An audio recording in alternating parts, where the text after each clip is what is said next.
Welcome everybody to our My HCP Standards Standard 7 webinar.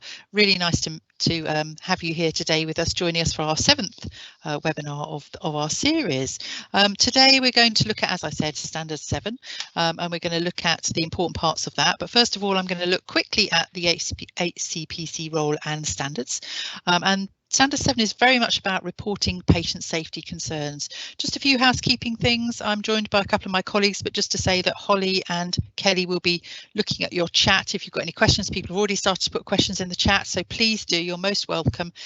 We will aim to finish at 10 to 3, so that'll be okay. And this is a recorded session, so you will be sent links to the other recordings when you get your follow-up email, so don't worry about that. Don't worry about taking notes and stuff like that, but please do use our chat anytime you like. We're very happy to take questions. There will be pauses during the session for your questions, but we hope that you enjoy those.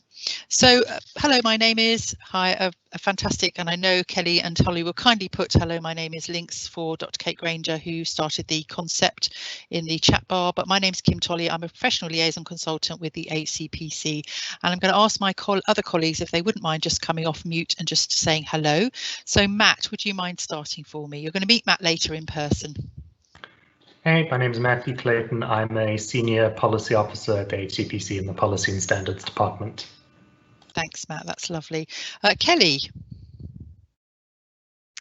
Good afternoon, everyone. My name is Kelly Green, and I am the Head of Professionalism and Upstream Regulation, working very closely with Kim to help bring you these webinars and other events. Thanks, Kelly. And Holly. Hi everyone, thanks Kim. My name's Holly. I am the Communications and Events Officer at the HCPC, so I work within the communications team and organise a lot of the events that we hold. Thanks, Holly. So Kelly and Holly will be monitoring, and Matt will be joining me to discuss some of the case studies, which is fantastic. The usual GDPR regulation, but I've just added one for today, really, because we are going to be discussing some quite sensitive topics today, looking at raising concerns. So please be careful in the chat box about using any identifiable information. We're happy for you to ask questions. If you have more complicated, specific questions about specifics, then please remember we've got people like Matt on the end of our policy email box, which is policy@hcpc-uk.org, who's always happy to answer questions for you that are much more specific. So just want to point that out to you today. Okay, so we're going to start with some voting, if that's all right.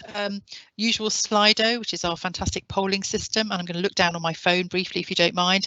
I'm going to open up the first poll, but the event code is My HCP Standard 7. And the great thing about Slido, as we've always say, is you don't need to put your any details of yourself in, which I always love, so you won't get any follow-up emails or anything like that. So starting with our first poll, if you don't mind, which is a very quick question to us, and we always start with this. We are interrogating our data, just to say that when we do get this from you, we are interrogating it, because actually what we're finding is there are some specific professional groups that we aren't really accessing as much as we'd like to. So we are thinking about how we can use the information that we've got to try and influence that and try and get more and more people. So we are using this, we're analysing it, we're thinking how we advertise these webinars. So I do thank you very much for contributing to that. It's really, really helpful. I'm going to just pause very slightly, because sometimes there is a bit of a lag. I don't know if you remembered from before, but there is a bit of a lag where this goes up to the sky and comes back down again into my computer. Allows you to answer the questions. We always find, interestingly, that about a third of people answer the questions. So if you do answer, it's really helpful for us, and the more information we have about you, our registrants, the more we can help you. That's the important thing, really. So do make sure you answer that. We can see we've got a lot of physiotherapists here today. I can see quite a few occupational therapists and some paramedics. So thank you very much for that. I'm going to go off that now, if that's okay. So my next question to you all is one that we've used before again, and we do use this a lot in our conversations about these webinars and trying to evaluate whether they're useful for you. When you think of the HCPC, what word comes to mind? And we will look at this over time as well. So we're looking at sort of going back to our webinars when we first started these, whether there was any changes or any differences. But you're right, we are strict, sorry. We have standards. Those standards are strict standards that we expect you to abide by, and we are there essentially for regulation. We do look at boundaries, interestingly, and we do look at we do think about sort of regulation bodies. I can see that somebody's a chartered psychologist there, and we do look at standards. That's really a big part of what we do, and what we're doing today, in fact, looking at standards and guidance. And that's what our research shows us, that we know from all our research that some of our registrants, you know, it's all right. It's a bit like when I started my nursing, I could recite the Nursing and Midwifery Code of Conduct, but as I haven't read it for a period of time, then I actually forget what's in it. So that's what these sessions are really about. So thank you. That is fantastic. So thank you for being so interactive with that. So let's move on to another slide. I just wanted to share with you a really exciting thing that's come out from the HCPC this week, or actually last week, was our corporate strategy for the next 5 years. And it's really important because this is how your fees are spent and how we focus our activities on these important issues, really. And it sets out an approach, really, which is much more empathetic and leads on what we hope be kindness and compassion. And we obviously see public protection right at the centre of what we do, and obviously one of the 3 parts of that circle at the left hand side of the screen is regulation, because that is what we do. We do set the appropriate standards, we do maintain the register, and we do quality assure educational programmes, and we do respond proportionately to fitness to practice concerns and take actions to protect the public. But the other 2 parts are fairly new parts for our corporate strategy. The first one is learning.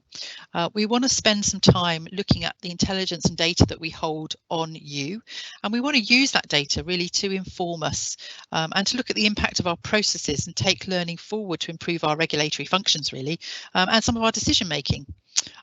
Preventative action is really what today's about. We see very much these webinars part of our preventative action part, and we use learning to address and reduce conditions that contribute to instances of service harm. But also we ensure, you know, we think it's really important to articulate the standards that we'd expect of our registrants, and that's really what this series of webinars is very much about. So we focus on 6 main areas which you'd expect that bring those sort of 3 elements of our corporate strategy to life. We are very much focused on continuous improving, developing insight, I've already said, and really building for you a healthy, resilient, capable and sustainable organisation. We promote high quality professional practice, as you expect, and we hope that we are visible, engaged and informed and promoting the value of regulation. So that's really what we do in our new corporate strategy, which we're very proud of. So, you know, our standards I've already talked about our role and standards really quite a lot over the past webinars, but those are the key standards and guidance that we're going to be looking at, and we're going to be looking at those red books, really, which is the standards of conduct, performance and ethics. As you know, we've had a consultation about what I call the blue books, the Code of Standard of Proficiency, and those will be coming out later on this year, revised ones of those. So that's really what we look at. So we're looking at the standards of conduct, performance and ethics. Today, looking at number 7, is very much focused on standards. And these, as you know, are high-level frameworks for you to apply the principles. So I'm going to start with my usual question to you all, which is, looking down at my phone again, so my apologies, looking away from the screen. How would you rate your current knowledge and understanding of Standard 7 of our standards, conduct, performance and ethics? And again, this is really useful for us to appreciate what our registrants are feeling. There's a scale there, 1 to 10. So please do put that. I'm glad some of you are completely confident with what's written. For example, do you know how many parts there are of Standard 7? You might not know, we might know. So do pop your result in there. It's really useful because, again, gives us lots of information that we can use to work out what the best webinars are for you. We recently ran a couple of webinars on remote consultations because we felt that was an emerging area, or an area that we're all coping with at the moment. So we use this information to think about what might be appropriate for you and what might not. So thank you very much. I'm going to stop that one because there's lots and lots of people responded to that. So thank you very much for that. I really do appreciate that. So Standard 7 actually has 2 parts. It's about reporting concerns, but also not only just reporting, but following up those concerns. So I think that's probably the second part is almost more important than the first part, because actually it's about thinking what happened to your concern when you said something. And reporting concerns, the first part, has sort of 4 main bits, really. The first one is about safety and wellbeing of service users and reporting that promptly and appropriately. The second bit is encouraging others. So if somebody comes to you with a concern that they're thinking about raising, it's about helping them to raise it and giving them the skills to, but also supporting them in that raising concerns. and taking appropriate actions if you've got concerns about safety or well-being of children and vulnerable adults, but also thinking about that actually the safety and well-being of service users comes before your professional and other loyalties. And that's really important. That's part of what being a professional is about, really.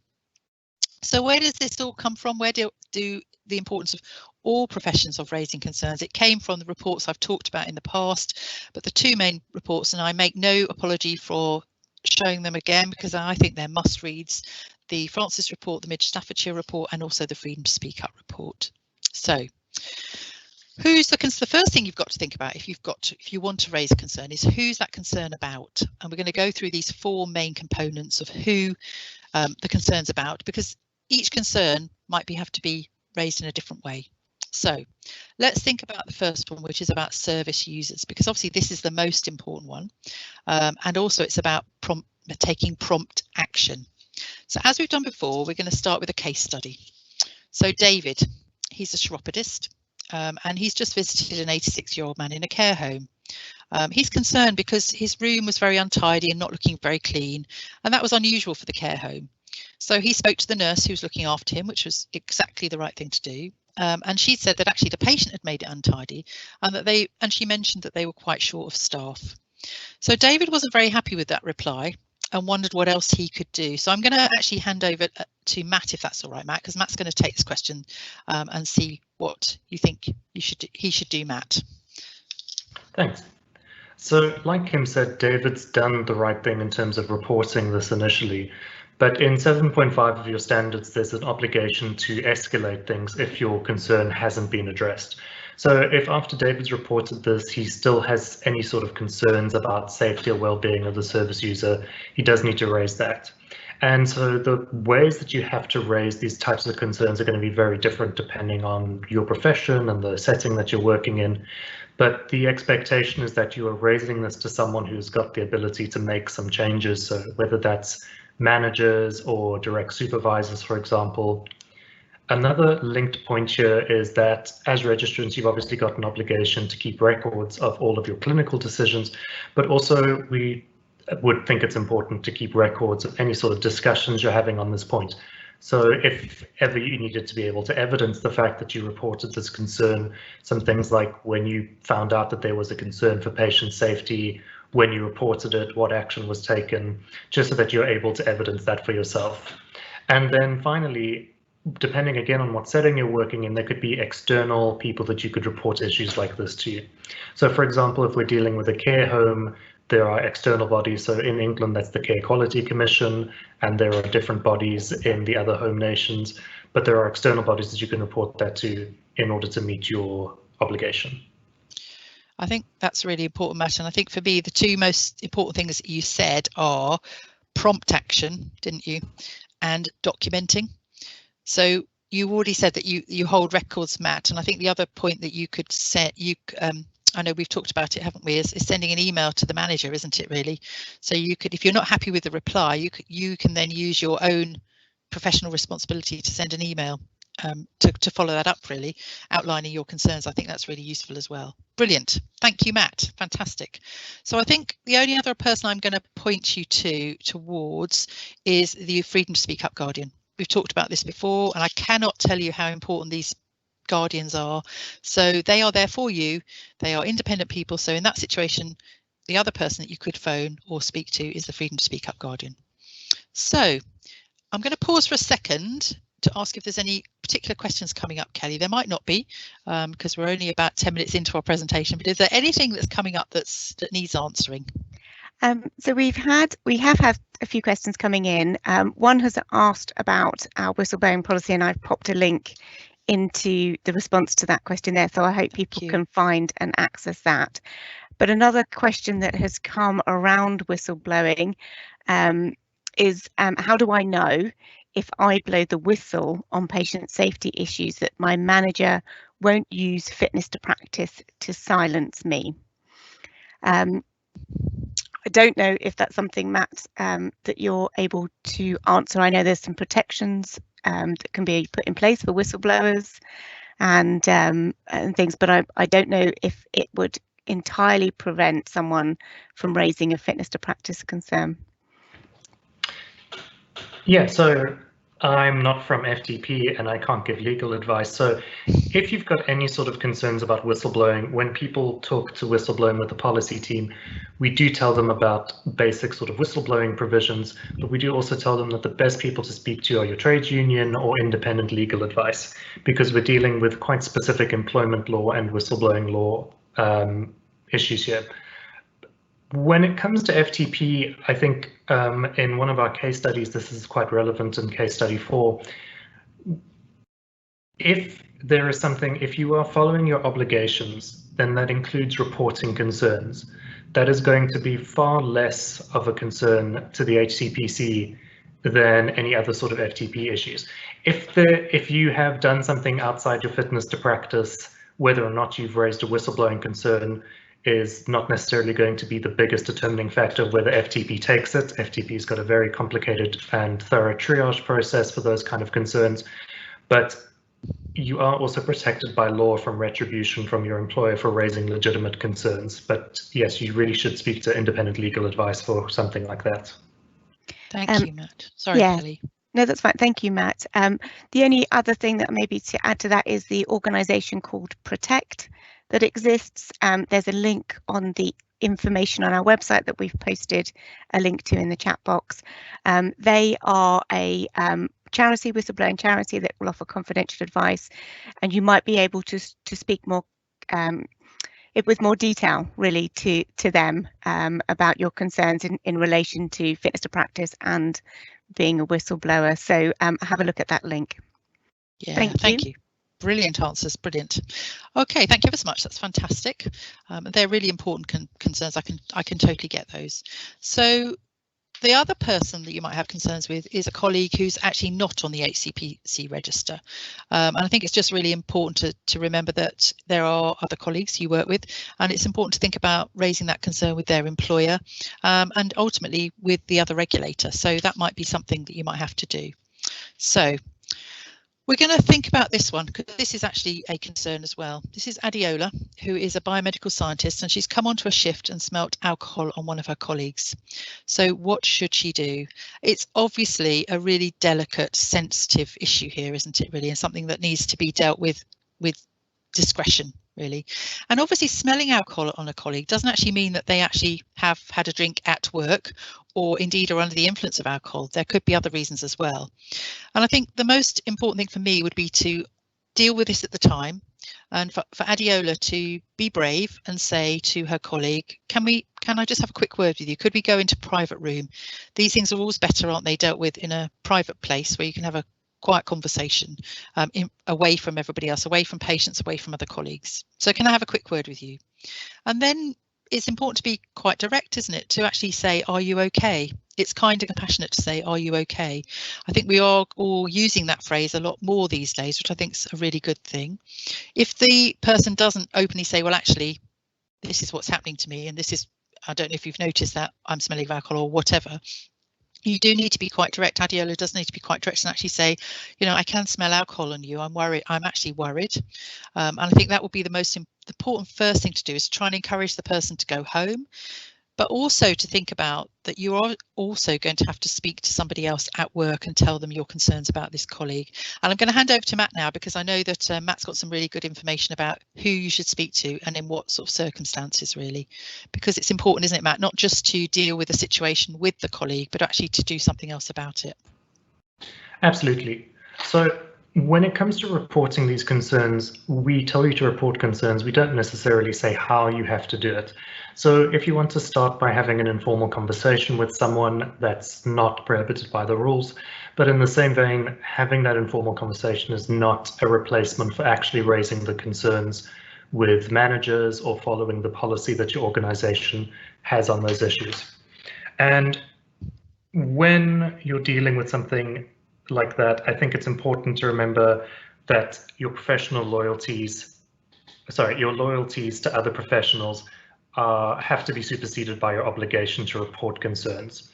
So if you're looking for other sort of support that you want to signpost people to, that's also something you can do. There isn't only one way that you can report a concern. There's no reason that you can't be compassionate and do signposting to other resources and still raise a concern. But I think it's worth noting that it is still a safety concern, you do still have an obligation to report it. And you can also then, I think, speak to something like a professional association, so a membership body, to see what advice they have. So the thing about professional bodies is because they focus on single professions, they're much better serviced for their members to be able to get direct expertise on what is happening in the professions and some best practice advice. So we always signpost people there to go speak to their professional bodies. Yeah. Thank you, Matt. That's perfect. Thank you very much. So I think the most important thing is it's not a replacement. Having the conversation I talked about is not a replacement. And obviously this person needs some help. And this is probably the only way to get help, is to actually confront it and actually hopefully get them some support and help. And keeping a record, again, documenting it, keeping a record of your concerns, writing down specifically what actually happened. And again, use your professional body to give you advice and support on writing statements and writing those sort of things. So again, a really difficult one, and something we all hope we never have to come into contact with, but you know, it's worth thinking through what you actually would do. I think the other place that I would signpost you to, I used to work for the General Medical Council, and they have a really good raising concerns flow chart. So it's on the GMC website, and I know that Kelly or Holly will put a link to that on the website, because I think it's actually on the chat box, sorry, because I think it's quite a clear and sort of sensible little flow chart, which is quite nice. Brilliant. So let's think now about a colleague who isn't on the HCP register. Oh, I actually got my words muddled up. Previously I talked about that, didn't I? And then I went on to a colleague who was on the HCP register. That's okay. So we've already talked about this one, haven't we? Speaking to an employer or speaking to their regulator. So we've talked about that. Okay, and I know that Kelly kindly mentioned Protect earlier. I found this fantastic case study on the Protect website, and they are a really brilliant organisation. And exactly what it says there, it's free, confidential whistleblowing advice. They are brilliant, and there's some great case studies showing the resulting impact of whistleblowing and how it can actually improve care for patients.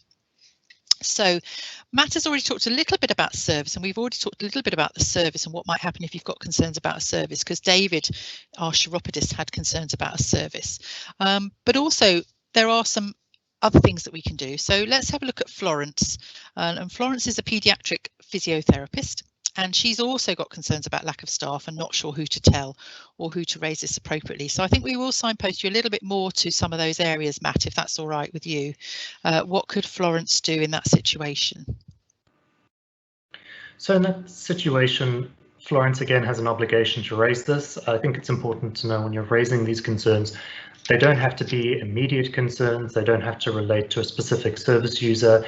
If you, in your professional opinion, you're looking at a service and you think that this is not safe for a service user in the future, that's something you can raise. Again, how you raise it is going to depend hugely on where you're working and what kind of profession you're working in. And so if you're looking at external parties, for example, you can look at the CQC, but there are also internal mechanisms that you can make use of. So this is something, again, you want to raise with management, keep your records, be able to raise with an external organization if you want. You can tell something like your trades union, for example, who also give out legal advice to their members. But I think it's important, again, just to note that this is something that you can raise a concern about, and it is something that you have an obligation to follow up on once you've raised it. Thank you, Matt. That's perfect.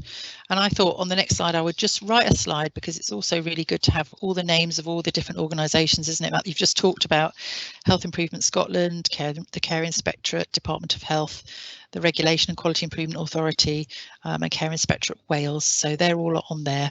So they're all really important organisations that you might have to contact if you've got a concern about a service. Okay, so now we're going to look at the second part of the Standard 7, which is about following up concerns. And for me, this is really important because it's easy once you've raised a concern to think, oh, well, somebody else is dealing with it, but you need to be sure that it is being dealt with. And it talks about in our standards that you must follow up concerns you've reported, and if necessary, to escalate them. And also, if you're a manager, the second part is for you really. It's about acknowledging and acting on concerns that you've had raised to you, investigating them and escalating them and dealing with them. So that's a really important extra standard that managers actually have to abide by. And we thought we'd use another case study because we've used Samantha before. We thought we'd look again at Samantha, who was our ODP practitioner. And Samantha has been redeployed. We looked at Samantha during many webinars ago, maybe standard 1 or standard 2, and she'd been redeployed to critical care during the COVID pandemic, and I know that's still happening at the moment.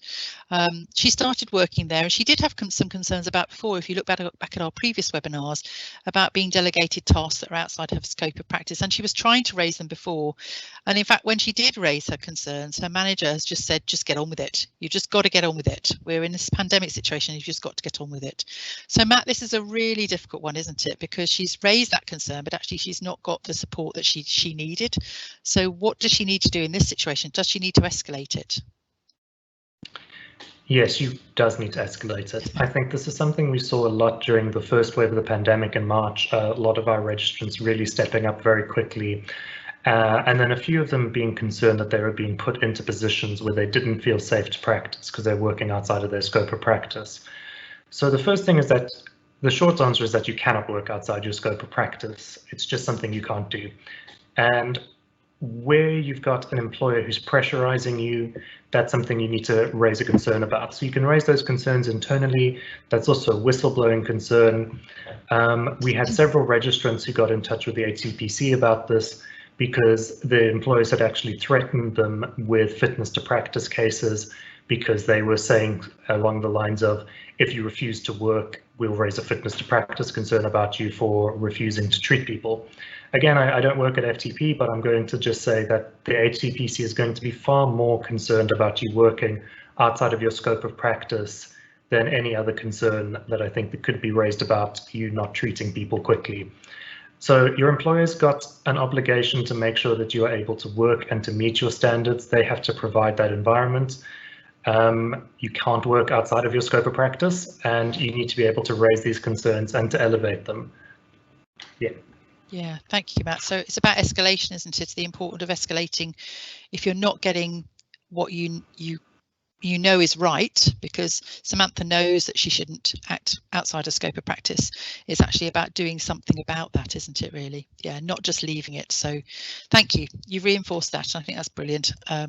And that is quite concerning. But we also want to take the opportunity, just while we're on this slide, is just to say thank you to everybody who's doing so much during the pandemic. I think it's unbelievable how people have stepped up, and lots of people have been redeployed to lots and lots of different areas. So thank you very much for that. It's a massively important thing that everybody's doing. So in summary, I think we wanted to focus on some really key issues, really. The first one is familiarising yourself with your own organisation's raising concerns policy. Every organisation has a raising concerns policy. It's a legal obligation. And thinking about who that you raise a concern with, who in your organisation could be your go-to person. We've mentioned the Freedom to Speak Up Guardian, we've mentioned your manager, but also your colleagues. You know, it's really useful to talk issues over with some of your colleagues and get some sort of normalising, and is this the right thing to do? So finding out who you can talk to and understanding how you can escalate that concern. We've already talked also, and I'm going to signpost another couple of organisations to you about independent advice. And there is guidance also for staff outside England. And that all came from the NHS Employers website, which I find is a really useful source of information, NHS Employers. We've probably already put, Kelly and Holly have probably already put on our website our raising and acting on concerns policy, and also our whistleblowing policy is the other one, which I know has already gone on the website. And we also have our last one, which we've also signposted you lots to already, which is Protect. The Citizens Advice Bureau are a fantastic organisation, and also an organisation called Speak Up, which is also free, independent, confidential advice. So lots and lots of signposting. And I'm sorry to put lots and lots of signposts up, but there are some really fantastic organisations who are there to support you. You are not on your own if you want to say something that's concerning. There are people who will walk your journey with you and be with you every step of the way. And that's really important that you're aware of that. So, Kelly, I'm going to go to you for any questions, if that's all right. Oh, thank you, Kim. We haven't had any more come in. It's gone very quiet. The chat box, everyone's obviously listening intently into what you're saying. So do post on the chat box if you've got any more questions for us, and I'm sure there'll be another chance soon. Yeah, thank you. That's lovely. Okay, some really important information that we usually signpost you to, and I wanted to mention again to you today, is our diversity data survey. Now, this is all part of our corporate strategy. We talked when I looked at the corporate strategy, we talked about our organisation being learning, but also learning from insight and intelligence. And this is one of the first steps to this, really, because we need to know lots and lots about our registrants, and the only way we're going to find out about you and to be an inclusive and diverse regulator is to ask you.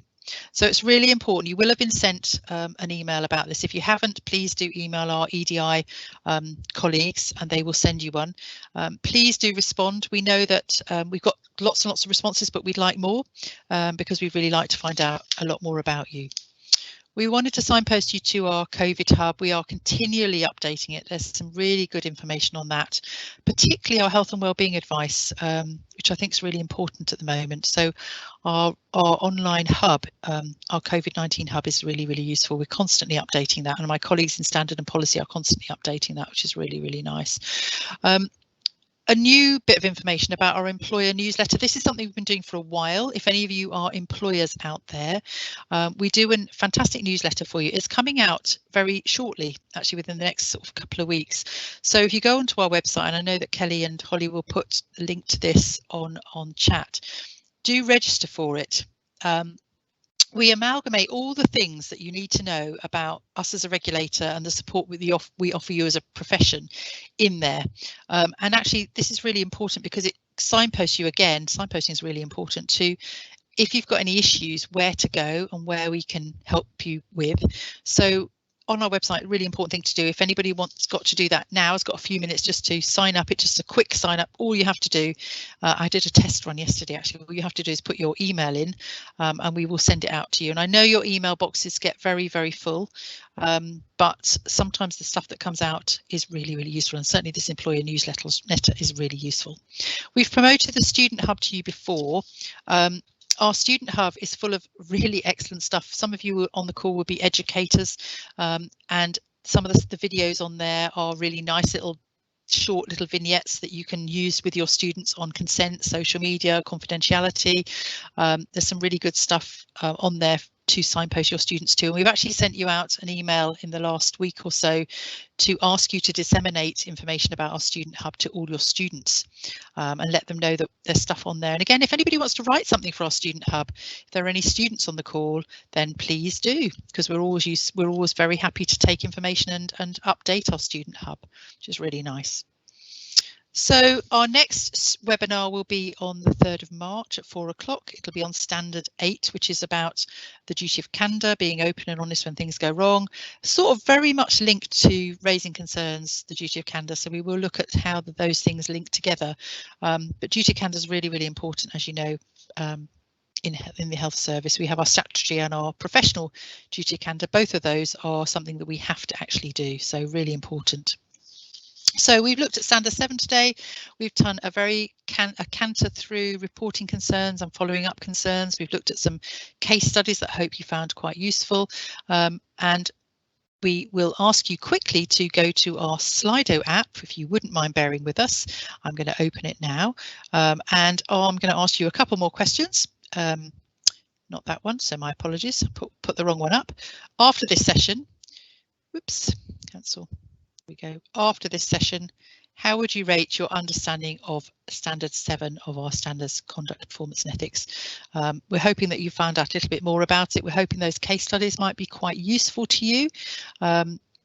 We'd like to know whether they are or not. And again, you can write in the chat box whether you think it's useful or not, but we do find this useful. We also remember at the end of this session, we'll send you a lovely link to a survey that we'll send out to you. And once you've done the survey, what you can do is actually then we'll send you out a certificate of attendance for today. Everybody likes certificates, and it's a really nice thing to include in your CPD. Is a certificate of attendance to an HCP webinar, which is really, really really nice to have. So certificates are always useful. So do complete our survey if you don't mind. We find that really, really useful information. Thank you for all your comments there. That's really, really helpful. So I can see there that your knowledge of standards has gone up. So A quick question, how likely are you to recommend this training to your colleague? It's a 0 to 10 question, it's quite a quick one, and we won't spend too long on there, but thank you for saying that you would recommend it. That's really, really useful. Again, I've got broad shoulders, so if you want to say no, that's fine as well. We're actually okay with it. We need to know because we are spending your money on developing webinars that are useful, not only to you, but also to students that you support, to other colleagues. We're hoping that it's useful to you. So thank you very much for that. It's really helpful. And a couple of last questions. So again, I'm going to ask you this one again. It's always a fun one to type in something in, isn't it, into a survey. When you think now of the HCPC, what word comes to mind? It's really useful to say this. I'm hoping it might be similar or different. That's always used. Somebody's put strict again. Signposting. Yes, I've used that word quite a lot, and I think we are a signposting organisation. It is quite important for us to signpost. And thank you for thinking we're supportive. Corporates, yes, corporate strategy. We looked at that, so thank you for rigorous testing. Gosh, and we are ethical. We do look at ethical hubs. And costly. I know that lots of you got concerns about your fees. I take that, and that's useful information for us to pass back to the HCPC. We are informative, so thank you for that. Really, really helpful. I'm going to stop that if that's okay. I'm going to a few more seconds to see what comes up. Awesome.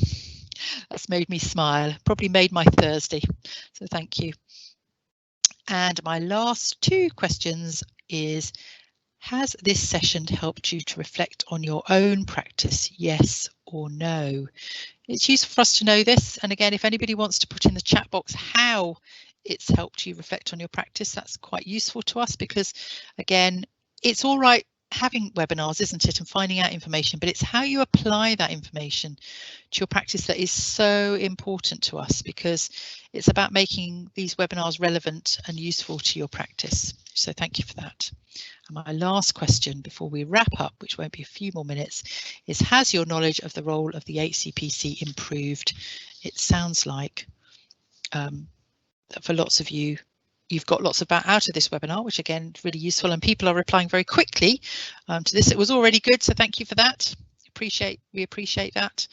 We are also looking at when we send out your survey to you later on, we also look at whether you've attended any of our other of our webinars, or this is the first one you've attended, which is quite useful. So before I finish, I'm going to ask Kelly, is there any questions, Kelly, coming through that we can answer?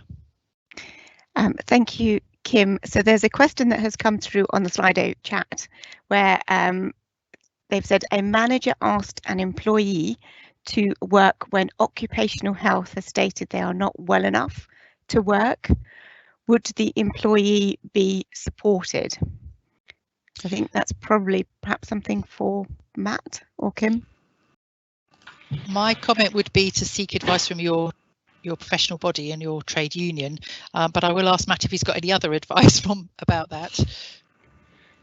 If I understood that correctly, it's someone who's been booked off by occupational health and they're still being asked to work. Right, so you would be meeting your standards to be looking at your risk. That's your job as a practitioner, to make sure that you're continually assessing your risk. That's your decision to make as a qualified professional. You understand the risk better than other people. I think you would get support. I can't see anyone being able to raise an FTP concern about you for that. That's not an FTP issue. It's much more of an employment issue. So I think you would have to contact a trade union or your professional association. Yeah, I think that's really good advice, Matt. Thank you. One thing that I think Matt won't mind me saying is, if people have more specific questions that they wanted to get some advice from, Kim very soon I think will put up contact details for our policy team, an email for them, and sometimes it's easier for some of these things to be explored on a one-on-one basis, so do contact our policy team if you've got any more specific questions. Yeah, if I can just add to that, if you have an issue and you don't know if you want to report it or how to report it, even if it's not something that we are eventually going to deal with, we're very happy to deal with those and let you know the organisation you ought to be speaking to.